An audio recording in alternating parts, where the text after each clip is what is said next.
नमस्कार, आपका भोजपुरी मसाला में स्वागत है।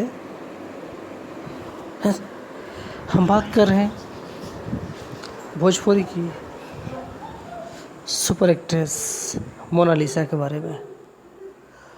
मोनालिसा भोजपुरी की जानी मानी फिल्म एक्ट्रेस है और अपनी बोल्ड लुक के लेकर काफ़ी चर्चा में आती है। मोनालिसा ऐसे तो पश्चिम बंगाल की रहने वाली है, लेकिन मुंबई में रहती है और अपने बोल्ड फोटो और अदाओं को लेकर मशहूर है। मोनालिसा अब तक भोजपुरी कई फिल्में कर चुकी है। इसके अलावे वो कुछ साउथ की मूवी और बॉलीवुड फिल्में भी हाथ में आजमाई है। इसके अलावा मोनालिसा कई सीरियल में भी नज़र आ चुकी है।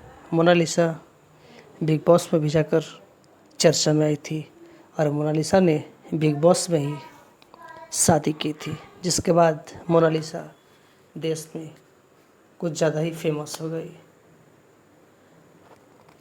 उसके बाद मोनालिसा को